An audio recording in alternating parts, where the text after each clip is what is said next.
Greater Jammu news bulletin के आज के इस अंक में आपका स्वागत है। मैं हूं आपके साथ उपमा शर्मा। ये नजर आते अभी तक की कुछ खास खबरों पर।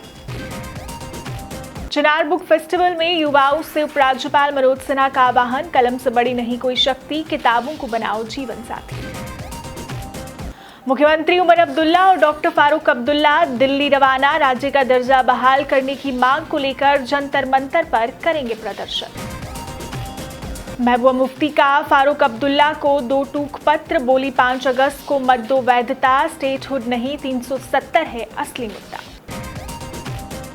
और हीट वेव के बीच कश्मीर में स्कूलों की गर्मी की छुट्टियां बढ़ाने पर जल्द होगा फैसला, मंत्री सकीना इत्तू बोली विश्लेषण जारी।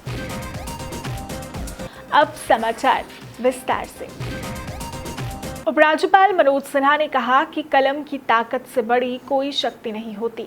समाज और राष्ट्र के निर्माण में पुस्तकों की भूमिका सबसे महत्वपूर्ण है। उपराज्यपाल मनोज सिन्हा ने युवाओं से पुस्तकों को जीवन भर का साथी बनाने का आह्वान करते हुए कहा कि चिनार बुक फेस्टिवल अब केवल पुस्तक प्रदर्शनी नहीं बल्कि ज्ञान, विचार, रचनात्मकता और युवा सशक्तिकरण का राष्ट्रीय मंच बन चुका है। श्रीनगर के शेर कश्मीर इंटरनेशनल कन्वेंशन सेंटर में तीसरे चिनार बुक फेस्टिवल का उद्घाटन करते हुए उपराज्यपाल मनोज सिन्हा ने कहा कि एक अच्छी पुस्तक व्यक्ति को सोचने, आत्ममंथन करने और बेहतर इंसान बनाने की प्रेरणा देती है। जम्मू कश्मीर के मुख्यमंत्री उमर अब्दुल्ला, नेशनल कॉन्फ्रेंस के अध्यक्ष डॉक्टर फारूक अब्दुल्ला आज नई दिल्ली के लिए रवाना हो गए। दोनों नेता राष्ट्रीय राजधानी में प्रस्तावित जंतर मंतर प्रदर्शन में शामिल होंगे, जहां जम्मू कश्मीर का राज्य का दर्जा बहाल करने की मांग को लेकर आवाज उठाई जाएगी।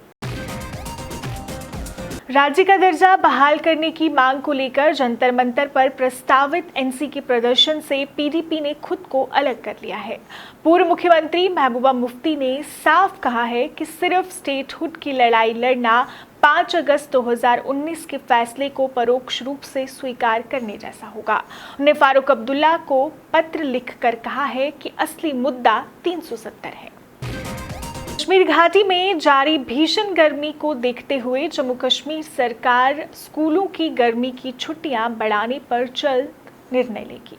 शिक्षा मंत्री सकीना इत्तू ने कहा कि सरकार मौसम की मौजूदा स्थिति की समीक्षा कर रही है और छात्रों के हितों को ध्यान में रखते हुए शीघ्र ही अंतिम फैसला लिया जाएगा। उधमपुर जिले में आज सुबह अमरनाथ यात्रा पर जा रहे श्रद्धालुओं की एक गाड़ी सड़क हादसे का शिकार हो गई। हादसे में उत्तर प्रदेश के 5 श्रद्धालु और वाहन चालक समेत कुल 6 लोग घायल हो गए। सभी घायलों को इलाज के लिए सरकारी मेडिकल कॉलेज उधमपुर में भर्ती कराया गया है। नशा तस्करी के खिलाफ अभियान को तेज करते हुए जम्मू जिला प्रशासन ने बिजनौर के इस्माइलपुर क्षेत्र में कथित नशा तस्कर करण शर्मा के मकान को भारी पुलिस बल की मौजूदगी में ध्वस्त कर दिया। कार्रवाई के दौरान क्षेत्र में सुरक्षा के व्यापक इंतजाम किए गए ताकि किसी भी अप्रिय स्थिति से निपटा जा सके। जम्मू कश्मीर पुलिस ने नशा तस्करी के खिलाफ कार्रवाई करते हुए दक्षिण कश्मीर के शोपियां जिले में एक आवासीय मकान को अटैच कर लिया है। पुलिस के अनुसार ये संपत्ति कथित तौर पर नशा तस्करी से अर्जित धन से खरीदी गई थी। पुलिस ने बताया कि ये कार्रवाई narcotic drugs and psychotropic substance यानी एनडीपीएस एक्ट के तहत की गई है। जम्मू कश्मीर पुलिस ने राजौरी और कठुआ जिलों में सख्त कार्रवाई करते हुए एक कथित गौ तस्कर सहित 2 व्यक्तियों को पब्लिक सेफ्टी एक्ट यानी पीएससी के तहत हिरासत में लिया है। पुलिस के अनुसार दोनों आरोपियों की गतिविधियां कानून व्यवस्था और सार्वजनिक शांति के लिए खतरा मानी गई थी।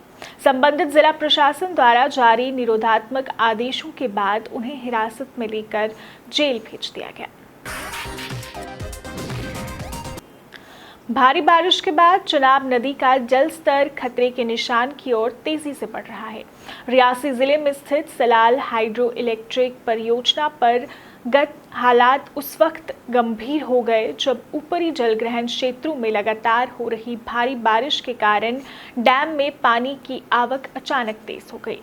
जलाशय का स्तर तेजी से बढ़ने लगा। स्थिति को देखते हुए डैम प्रबंधन ने एहतियात के तौर पर सलाल डैम के कई स्पिलवे गेट खोल दिए। जलस्तर बढ़ने के साथ ही जिला प्रशासन रियासी, रामबन और जम्मू पूरी तरह से अलर्ट मोड पर आ गया है।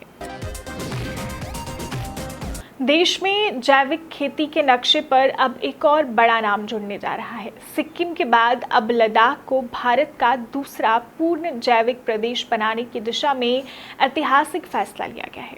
केंद्र शासित प्रदेश लद्दाख ने खेती में किसी भी तरह के रासायनिक सिंथेटिक उर्वरक के उपयोग और बिक्री पर तत्काल प्रभाव से पूर्ण प्रतिबंध लगा दिया है।